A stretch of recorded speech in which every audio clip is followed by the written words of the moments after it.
Assalamualaikum dan salam sejahtera semua. Kita kembali semula ke sesi pembelajaran video minggu ketiga Distance Learning dan Online Class Sains Tingkatan 1 bersama dengan Cikgu Fatin. Seperti biasa, video ini perlu ditonton selama 15 minit. Video pembelajaran hari ini adalah berdasarkan modul April Sains Tingkatan 1 muka surat 20 hingga 31. Selepas menonton video, perlulah membuat latihan modul selama 30 minit. Sebarang pertanyaan dan soalan boleh dikemukakan di WhatsApp. Jangan lupa like Facebook Master Max dan juga subscribe YouTube Master Max 2020. Okey, semua pelajar boleh buka modul sains masing-masing. Kita akan sambung bab 4 pembiakan. Masih lagi dalam pembiakan manusia. Jadi minggu lepas kita belajar tentang sistem pembiakan lelaki, pembiakan wanita, kitaran haid, persenyawaan dan kehamilan. Jadi hari ini kita akan sambung perkembangan embrio, faktor yang mempengaruhi perkembangan fetus, kemandulan dan juga cara mencegah kehamilan. Okey, jadi minggu lepas ingat tak kita belajar tentang persenyawaan dan kehamilan? Cikgu refresh balik apa yang kita belajar. Okey, bila ovum dan sperma, sel gamit wanita dan lelaki bercantum ketika persenyawaan akan membentuk apa? Membentuk zygote. Jadi, sel zygote ni akan membuat pembahagian sel kepada menjadi apa? Embrio. Nampak? Persenyawaan berlaku, kemudian terbentuknya zygote. Zygote akan membahagi menjadi embrio. Jadi embrio ni akan bergerak daripada tube fallopian ni ke mana? Ke dinding uterus. Di mana proses penempelan akan berlaku. Embrio akan menempel di dinding uterus dan akan membesar menjadi fetus. Okey, ini refresh baiklah apa yang kita belajar minggu lepas. Jadi, kita masuk kepada proses perkembangan embrio. Jadi, embrio ni daripada fetus dia akan menjadi daripada embrio ni dia akan menjadi fetus. Jadi, dalam minggu keempat ke lima, embrio akan bertukar menjadi fetus. Fetus ni adalah bayi. Bayi fetus ni duduk dalam rahim ibu selama 40 minggu atau kita panggil 9 bulan. Dia ni adalah proses perkembangan bayi lah. Jadi, dalam rahim ibu, dalam uterus seorang perempuan tu, apabila dia mengandung, akan ada ni komponen-komponen ni, struktur yang awak kena hafal. Apakah dia? Yang pertama sekali ada dinding uterus. Kita tahu dinding uterus kan embrio dah menempel ke dinding uterus. Selepas penempelan tu akanlah terbentuk plasenta. Nampak yang berwarna kuning ni? Plasenta dan juga tali pusat. Tali pusat ni menghubungkan antara rahim ibu dan juga bayi. Kemudian kita ada amnion. Amnion ni yang warna pink ni. Nampak warna pink. Kemudian dalam amnion ada benda alik amnion seperti cecair dan fetus. Fetus tu bayi lah. Okey, kita tengok apakah kepentingan-kepentingan struktur-struktur dalam embrio ni. Struktur-struktur dalam rahim.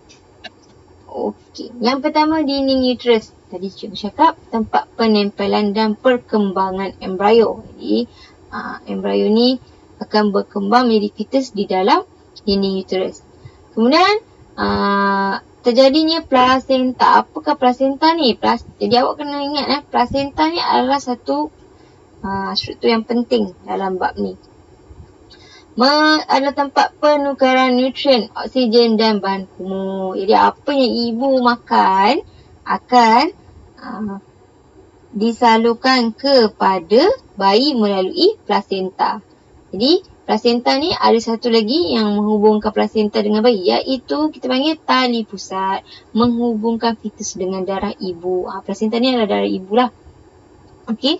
Jadi segala makanan, nutrien yang ibu makan disalurkan kepada bayi melalui tali pusat. Dan bayi juga melakukan perkumuhan disalurkan keluar melalui tali pusat. Kemudian kita ada amnion. Amnion ni adalah membran yang mengandungi benda alih. Jadi bayi ni, fetus ni dia membesar dalam rahim ibu dalam kantung. Kita panggil macam, kalau orang kata kantung tu, itulah amnion ni. Okey. Dalam amnion ni ada satu bendalih amnion, cecair, yang berfungsi sebagai cushion untuk menyerap gegaran dan juga mencegah fetus daripada cedera. Di bayi duduk dalam amnion ni macam duduk dalam air, terapung dalam air. Jadi bendalih amnion berfungsi untuk menyerap gegaran dan melindungi fetus. Fetus adalah embrio yang membesar menjadi fetus bayi lah. Okey, ini adalah perkembangan embrio. Jadi, apakah faktor-faktor yang mempengaruhi perkembangan fetus dan bayi? Jadi, seorang wanita yang hamil ni perlu mendapatkan nutrien dan makanan yang berkhasiat dan seimbang. Jadi, seorang ibu yang mengandung juga perlu menjaga kesihatan diri dengan baik sampailah lahir bayi yang sihat. Ini adalah contoh keperluan kalori dan nutrien yang diperlukan oleh wanita yang hamil.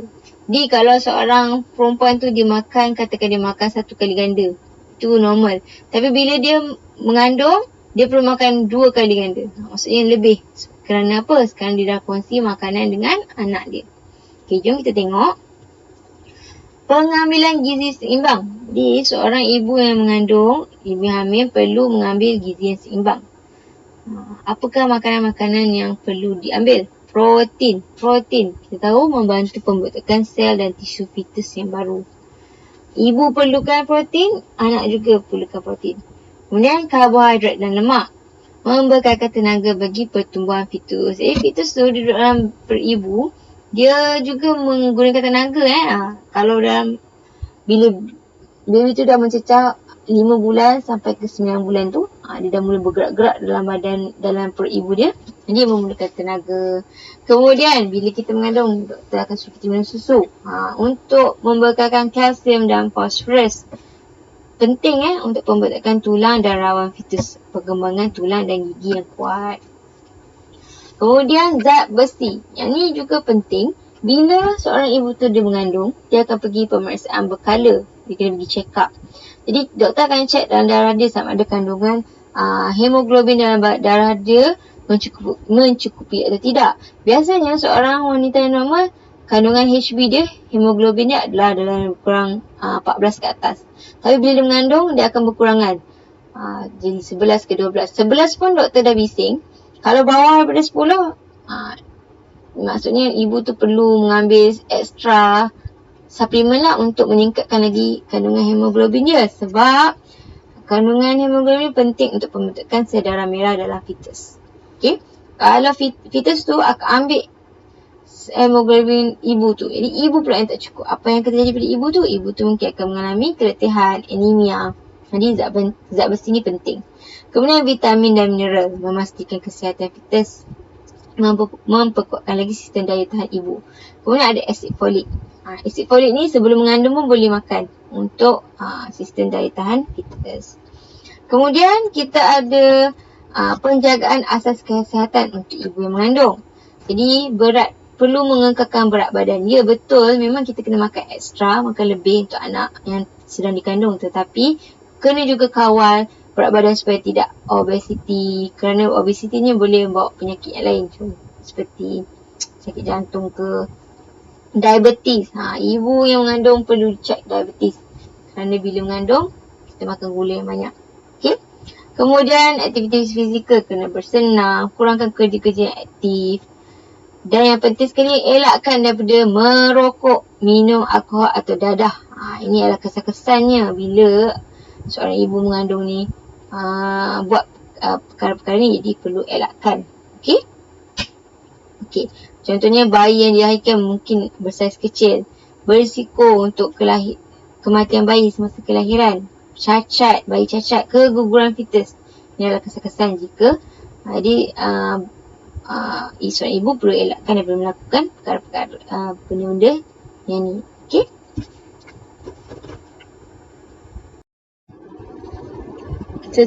Seterusnya kita masuk kepada subtopik kemandulan. Apakah itu kemandulan? Kemandulan adalah Ketidakupayaan untuk hamil, membawa atau melahirkan anak. Jadi biasa kita dengar kalau seorang pasangan suami isteri tu tak dapat anak lagi, dia kata, oh isteri dia mandul, isteri mandul. Tak semestinya sebab kemandulan ni boleh berlaku kepada lelaki atau kepada perempuan. Jadi kalau seorang lelaki tu dia mandul, mungkin disebabkan sperma yang tidak sihat, bilangan sperma yang tidak cukup, sperma yang tidak normal, mati pucuk atau kegagalan zakat untuk menegang, ataupun antibody terhadap sperma. Sperma dia tak sihat lah. Itu untuk lelaki. Kalau untuk perempuan, kegagalan untuk mengovulasi, maksudnya dia tak dapat nak buat proses ovulasi. Kita tahu kan, ovulasi itu adalah proses ovary melepaskan ovum. Kemudian sama ada tiub fallopian tersumbat, yang ni banyak jugalah selalu berlaku.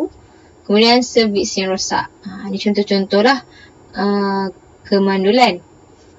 Jadi kita pergi kepada kaedah mengatasi kemandulan ataupun rawatan ketidaksuburan. Jadi bila pasangan suami isteri tu dah mencuba untuk mendapatkan anak tapi tak berjaya, jadi dia akan pergi buat konsultasi lah, konsult doktor. Jadi doktor akan buat pertama sekali rawatan hormon, di mana untuk merawat pengovulan. Dia akan bagi hormon supaya pengovulan boleh berlaku. Untuk lelaki pula, dia boleh menambahkan bilangan sperma jika sperma tidak mencukupi. Kita tengoklah apa yang menyebabkan kemandulan itu berlaku. Kalau tak boleh juga, dia ada cara dengan cara pembedahan. Ini untuk yang tiub fallopian tersumbat lah, dengan cara pembedahan.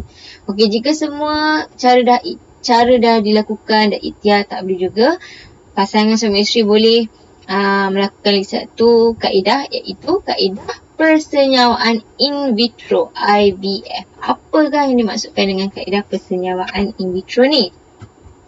Jadi ni adalah cara dia. Persenyawaan in vitro ni ialah persenyawaan yang berlaku di luar badan perempuan. Jadi ovum akan dikeluarkan daripada ovary. Bila dapat detect ovum ni dah matang pada hari ke-14, dia akan dikeluarkan daripada ovary. Kemudian sperma juga, sampel sperma juga akan disediakan.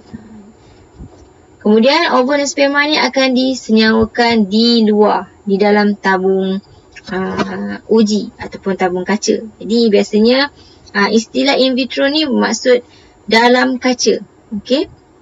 Persenyawaan ini merupakan proses di mana sel telur dan sperma disenyawakan di luar rahim. Bayi yang dilahirkan melalui IVF ni dikenali sebagai bayi tabung uji.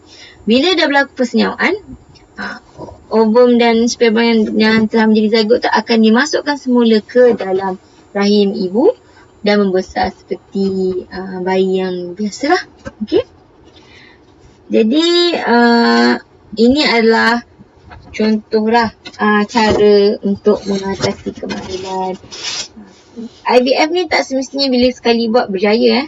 Dia perlu banyak-banyak kali test. Sebab yelah kita sendiri nak buat. Kita tahu kan proses manusia terjadi ni adalah ketentuan Allah. Jadi ni kita ikhtiar cara dia. Kemudian kita masuk kepada kaedah pencegah kehamilan.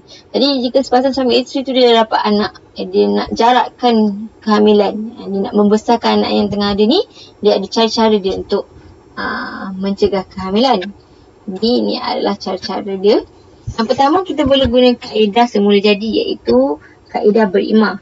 Tak ada dalam gambar rajah ni, cikgu cakap je, maksudnya kita kan belajar hari tu minggu lepas tentang kita haid. Jadi dia seorang sepasang suami isteri tu boleh mengagak lah.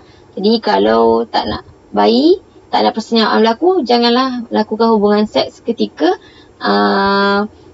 waktu subuh. Jadi itu adalah menggunakan kaedah berimah. Selain itu kita ada kaedah menggunakan pil pencegah kehamilan. Ini adalah kaedah hormon. Mengandung pil mencegah kehamilan ni mengandungi hormon seks perempuan yang menghalang ovulasi. Maksudnya menghalang penghasilan telur. Jadi bila telur tak dihasilkan, persenyawaan tidak boleh berlaku.